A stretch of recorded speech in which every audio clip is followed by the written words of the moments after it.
Okay, as in go? Sorry, 1 second. Forktales, a podcast that feeds the food and beverage world. Oh, awesome.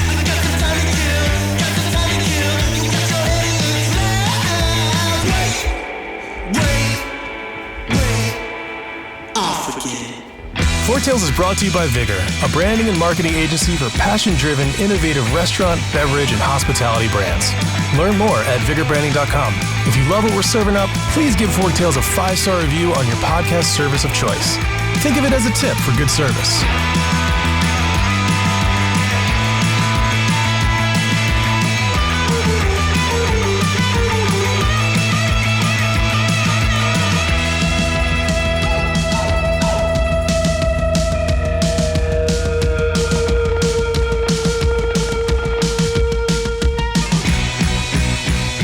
Hey everyone, today I'm joined by Michael Pavone. You say, who's Michael Pavone? Well, Michael Pavone is the head of Pavone Advertising and Marketing Group.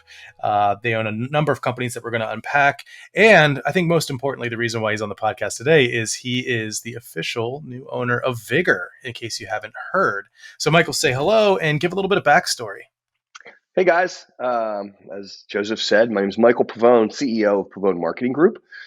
It's really an honor to be here for several reasons. Backstory, I started my first agency 30 years ago. I had $300 in my checking account. It's no lie. It's all I had. And I started with a first little account and then brought on a partner and my first employee soon thereafter, about a year later. We were located in Harrisburg, Pennsylvania, not the advertising mecca of the world. I was a creative guy. I wanted to work on big brand stuff. So we kind of jumped on the whole niching and standing for something early on. And what do I mean by that? Pavone was a general agency. We would work on anything that anybody would bring to us because when you start with $300, you got to pay the rent. And it was hand to mouth for the first 5 years for sure.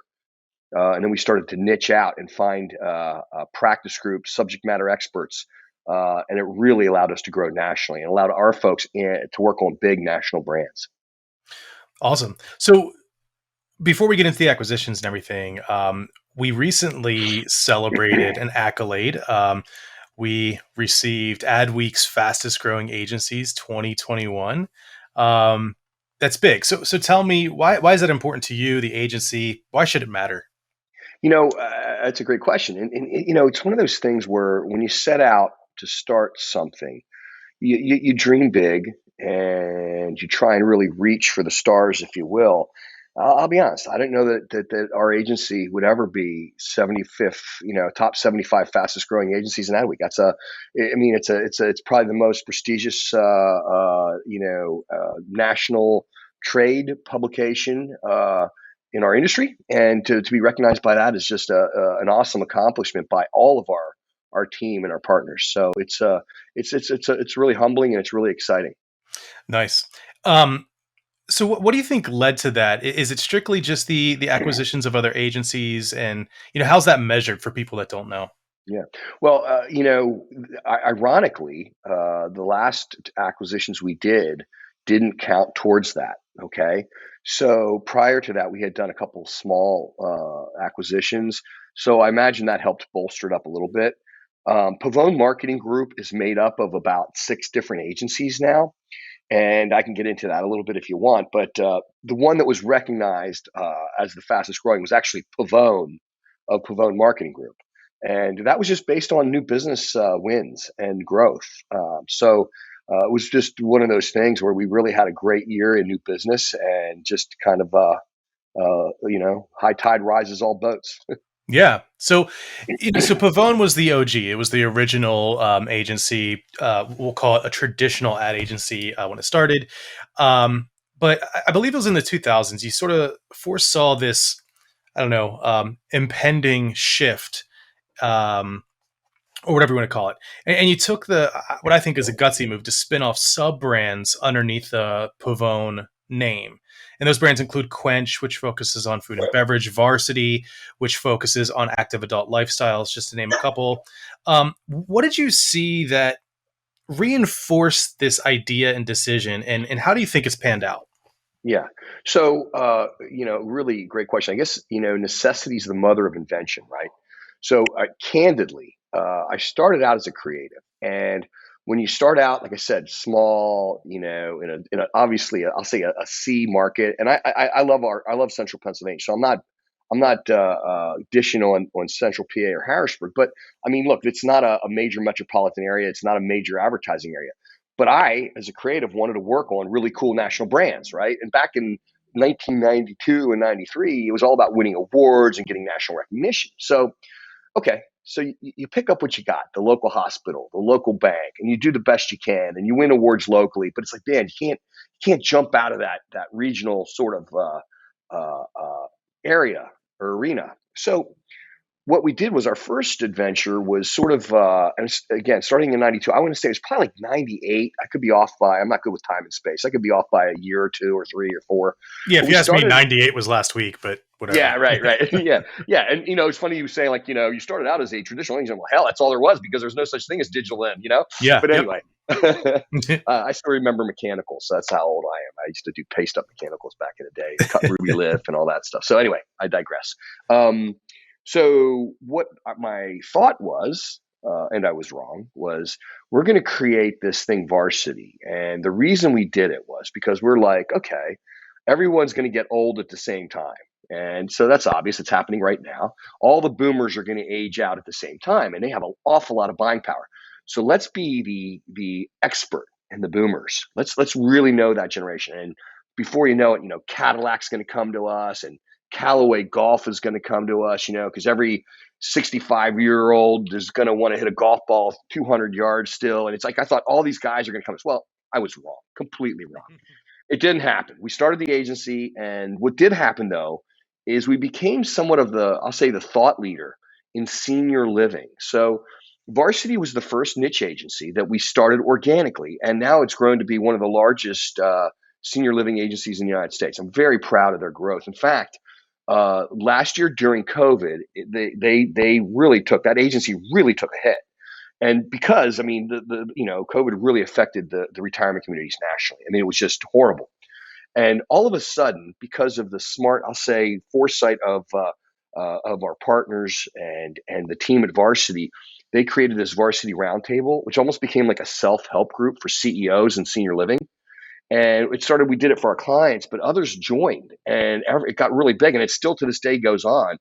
And it's become like an incredible growth engine for the agency. That agency has been on a hockey stick trajectory. So it has just really been knocking the ball out of the park, and it's really quite exciting. So that was our first foray into a niche agency. Again, though, it didn't satisfy, I'll say, my personal need, maybe ego, to do cool stuff for national brands. So the next move we made, maybe another 5 or 7 years later, was we organically created another agency. We had two brands in our portfolio that were in the food and beverage space. One was Turkey Hill, that was the iced tea and the ice cream, and the other one was Yingling beer. So we worked on both of those brands for many years. Turkey Hill was about a 16-year relationship, and Yingling we worked on for a good 4, maybe it was more like 7 years, I guess. But during a lot of their growth out of Pennsylvania up and down the East Coast. So we really had a major impact on both those brands. We loved doing both those brands. It's products that my mom and dad had heard of. Back when we started the agency in the first 5 years, there'd be 6 of us or 8 of us. We would literally have our annual meeting, and we'd get my mom and dad on a speakerphone, and we would ask them. Our goal was to work on brands that my mom and dad had actually heard of, right? So we'd go through these B2B things and all these tech things or these health things, and we have no idea what you're talking about. I'm like, what is that? We have no idea. And then I'd say something like, Yingling, and they're like, we love Yingling, and the agency would go, but it was as sort of like simple and grassroots and maybe as guerrilla as that. It was just we were always a really scrappy group. So that's really the first 3 agencies and how they kind of split off. And what was really interesting is we tell our clients to really stand for something and own your brand. So we created these individual companies with subject matter experts that really know this business. So the food and beverage folks are really sort of steeped. Well, not sort of. They're steeped in CPG. They know what it means when Bentonville calls to our clients. They have empathy for our clients because they've sat in there. They've done shelf sets. They've been category captains, right? So they understand that niche. The senior living folks, they know what the whole sort of buying perspective is of a senior. They've actually worked. Some of these folks actually worked in communities, so they understand what's important. They understand the objections to the sale. They understand what the folks are going through. There's a lot of empathy there on both on the client side, I'll say, and the customer side. So having experts in each category is extremely valuable to clients. A lot of people say, well, if you're good at marketing and advertising, you just do anything for anybody. Well, yeah, but there's a learning curve. And yeah, there's an awful lot of institutional knowledge that these agencies have that I'll say general folks may not have and don't have. So that's really a big boon to our success. And what happened is we created a separate company and created a separate brand called Quench. And all of a sudden, food and beverage companies, CPG brands noticed us. Starkist Tuna came to us. Sun-Made Raisins came to us. Del Monte Foods, all these names that my parents certainly had heard of, but they all came to us, and it's because of the great work that people do. It's about the level of strategy and the whole approach that we take. But they came to us because there was a brand out there that they said, hey, wait, we should be a part of that. We need to know about them because, like in any marketing thing, people are attracted to certain brands, and so we became attractive to CMOs of food and beverage companies and became very attractive to holding companies of retirement communities, because they saw our performance over here. So at the end of the day, it's really interesting to me. It's all about the performance of the business for our clients. It's all about great creative that breaks through the clutter so that you can actually tell your client story. And it's the strategy and talking to the right people at the right time. And then the last thing I'll couple it with, and this is another company that we just organically started, would be data. Data is all so important. And this is, I won't say it's new because it's not, but it's probably new in the last, say, 8 years. So we had jumped on that and hired a really smart data scientist, and we built a company around him. And it made for a really good debate internally because I'll say I personally said, hey, look, let's attach the data analytics to Pavone and make that the agency that's really ingrained in data and data driven. One of the partners in the company said, hey, I think it should be separate because I don't know if people are going to buy the fact that an ad agency understands data. I think it was a very savvy point.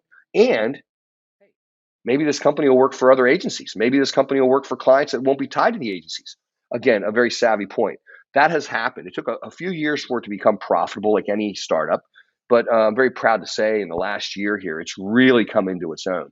And I look at that agency, that company, Wild Fig, it's called Wild Fig Data.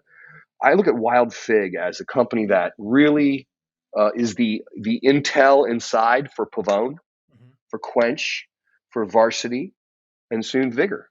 So I think it's just a really important piece of that puzzle that's out there now. Yeah, and I think all the things that you touched on are really important. So one of the reasons why, there's many reasons why, when I started Vigor, it started general practitioner and then quickly became focused in on restaurants. Is the experiences that I had with large agencies were, okay, brand hires agency, like you said, we can work for anyone. We're creative and we're smart and stuff.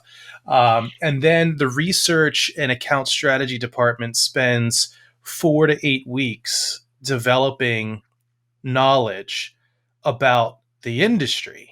And so, what I saw is I saw a large agency come to a meeting with a client that was a restaurant client to tell them that people like getting delivered pizza.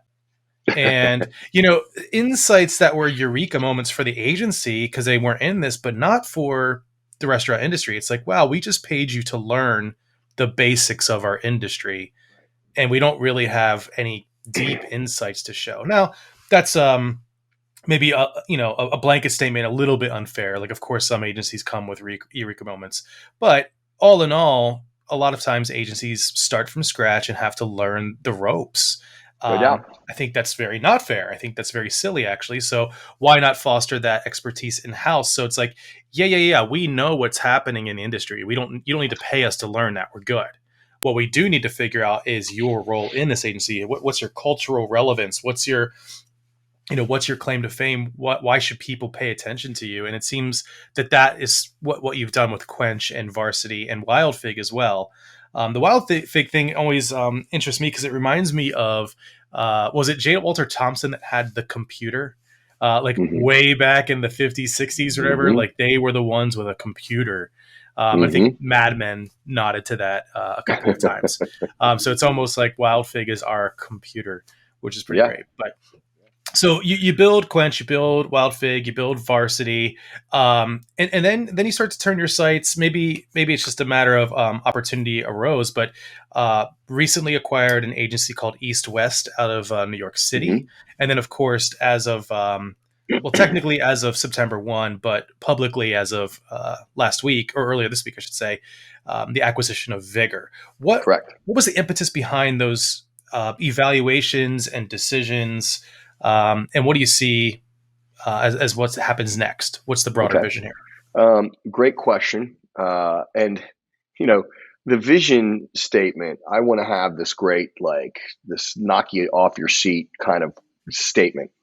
And I guess I don't. But the vision has been this. Really, it's been to collect a bunch of really smart people that enjoy working together, that can really passionately help move business that they care about. So businesses that they're vested in.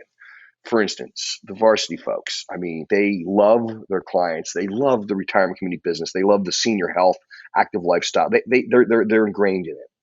Food and beverage. These folks, they're passionate about it. And just like when we met you, the Vigor side of things, you are the guy that's the SME in restaurants, and candidly, the vision was simply this: when the right opportunity presents itself and it fits into our overall vision, we'll take advantage of it. So East West, couple things, and again, necessity is the mother of invention, right? So we start in Podunk, Harrisburg. Now, granted, we get out of Harrisburg once in a while, but Every once in a while. every once in a while we've been out of this town and seen the big city. But we then jumped into Philadelphia and we opened up an office there, and that's growing quite nicely. And then what we saw too in these acquisitions were obviously two very important cities. I mean, New York and Atlanta, and we love location, but more important than that, in the East West proposition, they're working with some really nice brands: Nabisco, Oreo, Reckitt Benckiser, like Lysol, to name a few. Well, that fits in really nicely with Quench's CPG portfolio. And what East West brought to the table was a solid background in point of sale and shopper marketing, which dovetails right into the Quench portfolio. So a real nice synergy from, hey, now we can offer this part of it too. When it comes to Quench and CPG, I mean, we like to say we can go from the sofa to the shelf, right? We need to get our message out to the folks sitting on the sofa and bring them the whole way, not just get them to the store. We got to bring them the whole way to the shelf and get them to buy. So we can do everything from the package design. We have nationally recognized package designers on our staff, and all the way out through shopper marketing, which is all the stuff in the store and perimeter, and then back out to the mass medias, the social medias, the digital medias to reach the consumer. So we have that. When we went into the Vigor thing, not to play your ego up, but in some cases, truthfully too, we're also looking for talent, right? And it's not necessarily like in the East West case. It was not the CEO or the president. That gentleman wanted to move in a different direction, and it just wouldn't have worked. These folks were a little bit rudderless because he was going in a different direction. So, we just wanted their talent. They have some Mhm. great talent, some great clients, and they have a great skill set. I'll say in the case of Vigor, and I told you this when we met, we wanted you. You're Mhm. the SME in restaurants. You're the guy that's going to drive this side of the business, and we know that. Where it fits in and why, I'll say vision wise, and maybe this goes back to this necessity's mother of invention. We see an opportunity and we're going to move on it. So what would happen was Quench kept getting their name out there. Restaurants would reach out. And some of our folks internally would say, hey, we should go after this restaurant and we should work on that restaurant, which, okay, again, maybe you can work on restaurants because you can work on anything as an agency. But I do believe that having expertise is important to our clients and it's important to us. So That's where you come in. I saw a perfect opportunity to work and partner with you with your expertise in the restaurant side. We have a lot of connections that can lead to more business in the restaurant side. Plus, then, as we put all these sort of boutique agencies, expert agencies out there, we sort of have built a mothership in the background, which is sort of like the media side of things, the PR side of things, the development side of things. I mean, obviously, back office, HR, accounting. So that's all there that you wouldn't, So we have the capabilities of a large agency, but we're bringing those capabilities to a smaller boutique agency of, let's say, 15, 20 people that are focused in a certain category, maybe 30 people focused in a certain category, but then you have the weight of a bigger media strategy department behind it. So it's sort of the best of both worlds. And that's what we're trying to create. Subject matter experts in categories, yet having the bandwidth and the data analytics. I mean, not too many 25, 30 person agencies can offer data analytics without outsourcing it completely and Right. calling on somebody they'd never met before.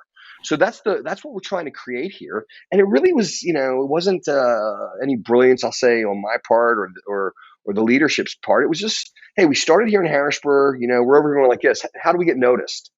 And quite honestly, that's what we do for a living, right? We get our clients noticed. So Mhm. we just sort of took our own medicine along the way. And we're building this based on the needs of the clients. Again, we tell our customers the same thing. Hey, what do your clients want? Not what do you want to make? What do your clients want? Well, that's what we're doing. What do our Right. clients want? So they want people that care about their industry. They want subject matter experts. They don't want to teach their agency over and over again how to work on a restaurant or what POS system is in Yeah. vogue in the restaurant. And they want people that are steeped in that stuff like you are. But they might want data analytics, or they might want media buying power that they don't get in a small shop. So that's the beauty of what we're trying to build. And so far, it's so good. Yeah. Yeah. Especially, I mean, considering to win the fastest growing, basically during a pandemic. I mean, we're still in it. Yeah. In case people have forgotten. Um, but yeah, that's great. So, what does the future look like for PMG as a whole? What's the, I guess, what's the big vision, the 5 year plan, as it were? Are we going to open our first San Juan, Puerto Rico location? Because I'm happy to open that one. hmm But if you're looking more at St. Petersburg, Russia, I'll probably pass on that one. Yeah. It's a great question. Again, we are always looking, and we are always, we're looking at different opportunities. The only international opportunity that we're looking at is we are looking at one in Brazil. I'm kind of bullish on that. We'll see if it goes anywhere. But super talented folks, really good work ethic, very digitally minded, and Mhm. just a great design aesthetic. I mean, just beautiful design aesthetic. So that's something I'm personally kind of excited about. When it comes to, I'll say, the international, we're part of 4As here in the United States, but we're also part of ICOM, which is a group, international group of independent agencies. So a bunch of folks like Pavone Marketing Group, and we cover I think it's like 98% of the entire globe. So I've got a friend in St. Petersburg, Russia. In other words, I can reach out to another one of me that can Mhm. help us out. That we meet a couple times together each year, so we know each other and we have each other's back. So we don't. Well, we're not a tiny boutique agency. We're a solid mid-size, but we're not one of the large holding companies or anything like that. But now we have the bandwidth, if you will, or the I should say the exposure to the rest of the globe, that we can really have boots and feet on the ground and understand the culture and the way that you need to go to market in all these other countries. And we do use those groups for some of our clients now, which is really, really quite nice. I love that. So this is probably the most important question of the entire discussion. If you could have one more meal before leaving this plane, what would it be? Who would Oh make it, and man. why? All right. So I'm going to answer this in probably a bizarre way. And this is going to I'm going to lose a lot of credibility here, but here goes. I thought about this a lot. I had three answers, but I'm going to go with really what the truth is. And that is, if I only had one meal and it was my last, I would probably open up a jar of Jif peanut butter. It's so Now, good. it's bizarre, right? But I have a peanut butter addiction. In fact, and this is what makes me, I guess, somewhat of a whack job. I actually reached out to the CEO of JM Smucker, who owns it, Yeah. and I wrote to him. I said, "Dear General of Jif," and I went into this whole thing about how I'm addicted to his product, and who better to passionately market it than someone like myself that owns an agency that does food and beverage and does all these iconic American brands. What's more iconic than Jif peanut butter? Right. And he never responded. I think he just thought I was a total crackpot. So Yeah. Well, so to be clear, Jif is the best peanut butter in the world. I'm I not agree. just saying that because you're on. I mean, it is my I agree. preferred peanut butter Yeah. next to my own. So during the Ah, pandemic, I started making my own peanut butter. wow. I Um, did not know that. I have to try it. I would love to it's try it. a very goofy thing that I just started doing. I'll tell you why I started doing it. Is the sugar content of peanut butter just annoyed me, Yeah, it is and high. so I started making peanut butter out of almond oil and Hmm. of course peanuts and monk fruit sweetener. So I Oh, make yeah. something that has a very low glycemic index and a very low caloric content compared to, traditional peanut butters. That is, I'd but like to try it. I'd like to try it yeah, because I maybe do. make some and I ship hear it out. you. Yeah, I hear you on the sugar content, but boy, is it ever good! And I've always eaten it. I just grew up on it. So much so that I realized I have a 2 ounce a day habit. I actually measured it, which might not seem like a lot, 2 ounces a day, but that means I go through in 10 days, whatever it is. It's a 22 ounce jar. I mean, that's one of Yeah, those big. That's one of those big jars. Myself, yeah. that's out of control. That's out of control. So That's okay. It sounds like it is in control because you've measured it, so that's good. Um, yeah, well, we'll have a bunch of links to all of the brands in the family of PMG, so people can take a look.